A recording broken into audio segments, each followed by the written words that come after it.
ముందుకు తీసుకుపోదాం. అన్ని ప్రాంతాలు అభివృద్ధి కావాలి. ప్రత్యేకంగా వెనుకబడిన ప్రాంతాలపైన ప్రత్యేక శ్రద్ధ పెడతాం.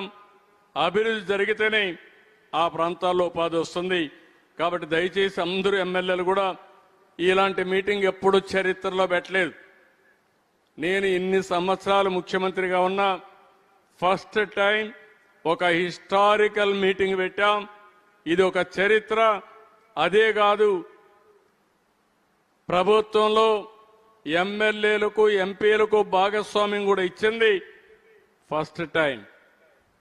మామూలుగా మీటింగులో మాట్లాడి పంపించేవాళ్ళం, కానీ ఒక స్ట్రక్చరల్గా ఏర్పాటు కూడా చేశాం. స్వర్ణాంధ్ర 2047 అమలు చేయడానికి జిల్లా లెవెల్లో, కాన్స్టిట్యున్సీ లెవెల్లో, సెక్రటరియట్ లెవెల్లో ప్రణాళికలు తయారు చేసి అమలు చేసే బాధ్యతకి యంత్రాంగాన్ని కూడా తయారు చేశాం. నెక్స్ట్, ఈరోజు స్వర్ణాంధ్ర 2047కి మీరు చూస్తే aligning with Viksit Bharat. Next, ఇక్కడ ఎప్పుడు కూడా మనం ఈరోజు ఆలోచించుకుంటాం. నేను 2000లోనే విజన్ 2020 తయారు చేశాం. చాలామంది విమర్శించారు. దేశానికి విజన్ తయారు చేయనప్పుడు తయారు చేసి ఆ రోజు విజన్లో ఏమున్నాయో అవన్నీ కూడా అమలైనాయి. దానికంటే బెటర్గా ఎగ్జిక్యూట్ అయిన పరిస్థితి, దాని ప్రతిరూపమే ఈరోజు హైదరాబాద్. ఈరోజు భారతదేశం కూడా వికసిత్ భారత్ 2047 తయారు చేసుకున్నాం. దాంట్లో అనుసంధానం స్వర్ణ ఆంధ్రప్రదేశ్. అప్పటికి ఇప్పుడు 5,30,00,000 జనాభా ఉంది.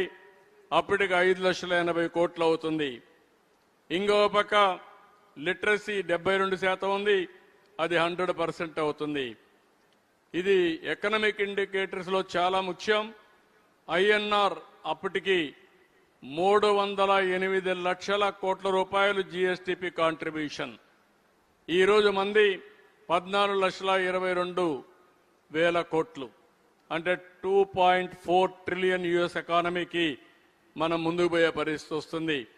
లైఫ్ ఎక్స్పెక్టెన్సీ మీరు చూస్తే 85 ఏళ్ళు, ఇప్పుడు 70 ఏళ్ళు ఉంది. ఇది 85 ఏళ్ళకి పెరుగుతుంది. ఇంకో పక్క ఫిమేల్ లేబర్ ఫోర్స్ 80% రీచ్ అవుతుంది. ప్రజెంట్ అయితే 45% ఉంది. అదే మరి తలసరి ఆదాయం 55 కోట్ల రూపాయలు ఉండాలని ప్రణాళిక పెట్టుకున్నాం. అది కూడా నేను ఎక్స్ప్లెయిన్ చేస్తాను. ఈరోజు మన ఆదాయం 2,66,000. 2,66,000 24-25లో, 47-48లో 55 లక్షల రూపాయలు. ఇది మీరందరూ గుర్తుపెట్టుకోవాలి. ఇది సాధ్యమా అంటే సాధ్యం. నిన్న ఒక మాట అన్నాడు మా కలెక్టర్ విశాఖపట్నం. ప్రధానమంత్రి గారు నన్ను ఒకటి చెప్పారు. 11వ సంవత్సరం యోగా చేస్తున్నాం, 10 సంవత్సరాలు పూర్తి చేశాం. ఎక్కడ చేయాలని ఆలోచించాను. విశాఖపట్నం అయితే బాగుంటుందని నాతో ఆయన సూచాయగా చెప్పాడు. నేను ఆయన చెప్పిన తర్వాత నేను విశాఖపట్నం వచ్చి కలెక్టర్ గారితో ఒక మాట అన్నా. రిషికొండ కానీ ఈ ఏరియా బాగుంటుంది. ప్రధానమంత్రి అడిగాడు, ఏం చేస్తావన్నాను. తప్పకుండా చేస్తాను సార్, ఎంతమంది కావాలి, 200-300 అన్నాడు. నిన్న మా కలెక్టరే కన్ఫెస్ చేస్తున్నాడు. నేనన్న 200-300 కాదు, ఎంత టార్గెట్ అని నేను చెప్తా, అప్పుడు ఆలోచిస్తామన్నాను. అప్పుడు నేను చెప్పినప్పుడు మొదటిసారి అయితే అందరూ ఇన్లా అసాధ్యం అన్నారు. గుజరాత్లో సూరత్లో చేశారు. 1,47,000 సింగిల్ లొకేషన్లో యోగాసనాలు వేశారు. నేను దాన్ని స్ఫూర్తిగా తీసుకుని మినిమం 5 లక్షలు ఉండాలని టార్గెట్ పెట్టాను.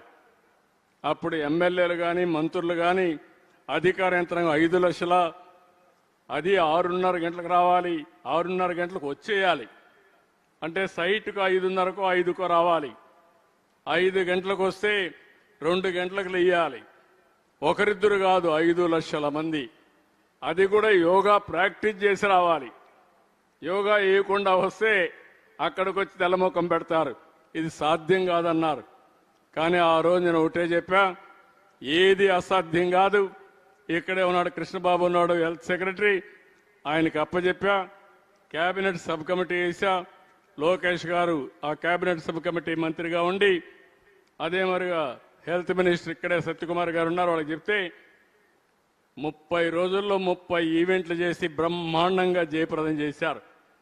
200 నుంచి మొన్న మా కలెక్టర్ మాట్లాడుతూ, మీరు చెప్పినప్పుడు 200 అనుకున్నాను సార్ నేను, దాన్ని నా దగ్గర మీరు 3 లక్షల మందిని తెప్పించగలిగి గిన్నిస్ రికార్డు క్రియేట్ చేశారు, ధన్యవాదాలు చెప్పే పరిస్థితికి వచ్చారు. ఎప్పుడు కూడా మనం ఆలోచించాల్సింది మెగా స్కేల్లో ఆలోచించి ఇది సాధ్యం చేస్తే అదే మనకు సాటిస్ఫాక్షన్ అని చెప్పి కూడా నేను మీకు తెలియజేస్తున్నా. ఇంకో పక్క అర్బనైజ్డ్ పాపులేషన్ ఇప్పుడు 36% ఉంది, 60% పెరుగుతుంది. అన్ఎంప్లాయ్మెంట్ అరౌండ్ 2% ఉండాలి, ఇప్పుడు 4.1 ఉంది. ఇంకొక పక్కన మీరు చూస్తే ఎక్స్పోర్ట్స్ కూడా ఇప్పుడైతే చాలా తక్కువ ఉంది, $19 బిలియన్ ఉంది. అది కూడా అక్వాకల్చర్ వల్ల అది $450 బిలియన్ చేయాల్సిన అవసరం ఉంది. దగ్గర దగ్గర 39 లక్షల కోట్ల రూపాయలు ఎక్స్పోర్ట్స్ కూడా ఉండాలి. నెక్స్ట్ దీనికి 10 ప్రిన్సిపల్స్ పెట్టుకున్నాం. జీరో పావర్టీ, ఆ తర్వాత ఎక్కడికక్కడ జీవన ప్రమాణాలు పెంచే విధంగా ఆర్థిక అసమానతలు తగ్గించడం, population management, human resource development మీద ఎక్కువ శ్రద్ధ పెట్టడం. మూడోది స్కిల్లింగ్, ఎంప్లాయ్మెంట్, కంటిన్యూగా స్కిల్లింగ్ చేయాలి, ఎంప్లాయ్మెంట్ ప్రొవైడ్ చేయాలి. వాటర్ సెక్యూరిటీ ఉండాలి, ఫార్మర్ అగ్రిటెక్. దీని తర్వాత global best logistics. As on today ఇండియాలో మనం చూస్తే లాజిస్టిక్స్ కాస్ట్ ఎక్కువ ఉంది, దీన్ని తగ్గించాలి. ఇంటర్నేషనల్ కంటే లాజిస్టిక్స్ కాస్ట్ తగ్గించగలిగితే కాంపిటేటివ్ ఎకానమీలో సర్వైవ్ అవుతాం. Cost optimisation,